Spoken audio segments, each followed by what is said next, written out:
are everything you're looking for in a sports car. Plus, you get 2 extra seats. Which you need. Which you do need. Never really been a big fan of Mazda, but that was until I actually drove the RX-8. And of course, the biggest thing that makes this car unique is the rotary engine.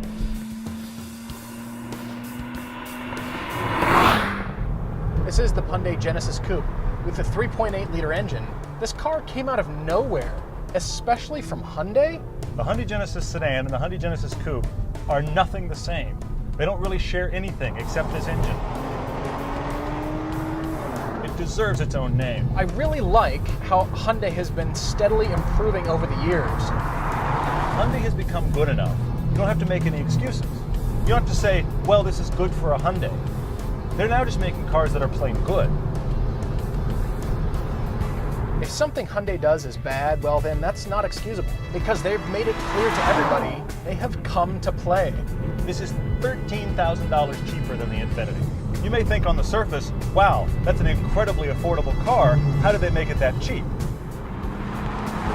You get inside it and you go, oh, that's how. I like the styling theme through the interior, but it's not exactly ergonomic.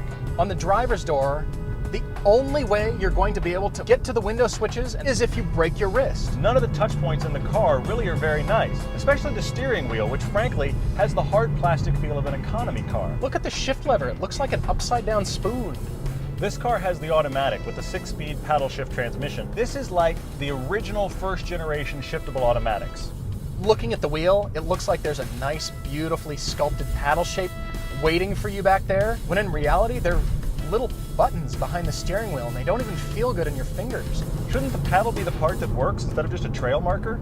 It's like Hyundai consulted Mattel when they were designing the whole interior. Right at the very top of the instrument stack, the most unnecessary gauge I've ever seen, torque.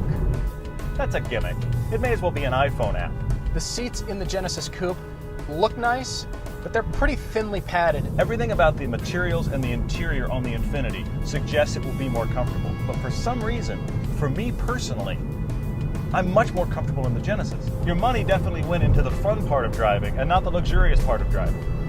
So what kind of driving do you do? It's time for Hyundai to get that right. If they're bringing this car, if they're bringing it, they need to get that right. It's the Genesis Coupe that really defines where Hyundai is going, not only with their build quality, with their engines, and also their styling statement.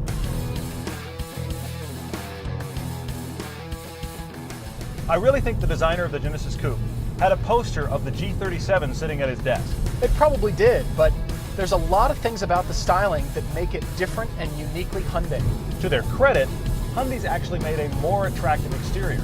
By making it more aggressive, it's actually more interesting. My favorite things about the Hyundai are the concave surfaces, from convex to concave, right along the body side, and how that flows into the trunk line. I really like the Genesis styling, except I really wish the front end was different. I'd like the hood to just keep rolling down all the way to a wider mouth front fascia. Interrupting it with that little economy car grille just makes it feel cheap.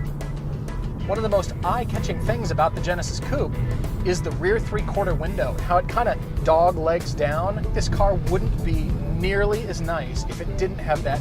They've actually made a car that looks good in every single color I've seen, and that includes not only bright red and bright blue, but yellow and green. I even like this car in gray, and that's a miracle. And no sports car should come in gray.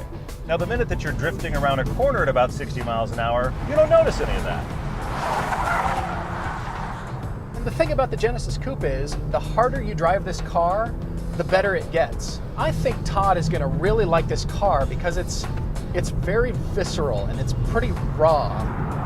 With traction control off, it feels organic. It feels like you're connected, and I'd much rather that than luxury any day. It's rewarding to really toss it through a corner and work hard on it.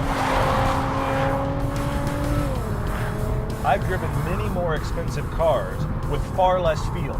It is truly fun to drive. I like the immediacy of the Genesis Coupe. I like how everything is really light on its feet. The steering, the brakes, the throttle, everything is very crisp. And there's no denying this has got grunt. And I love the engine. This engine has torque earlier than the Infiniti. It really sounds fantastic.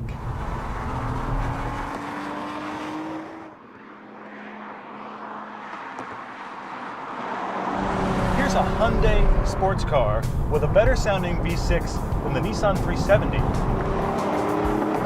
I think the world's going to end. Now, if you bump up against the traction control, it comes down like a hammer. Thankfully, you can turn it completely off. When you turn traction control off in the Genesis Coupe, it is off. There is no lingering or residual traction control at all. It's like a little fun button. In many ways, Hyundai made the Genesis Coupe for me, which is weird because no one called me.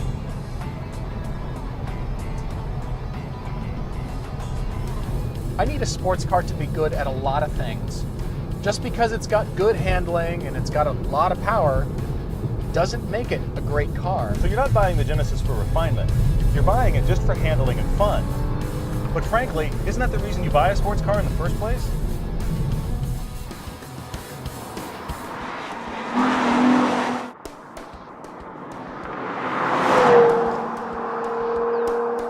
Well, that was a great day, but I gotta say, that didn't go anything like I expected. Well, it kind of did for me.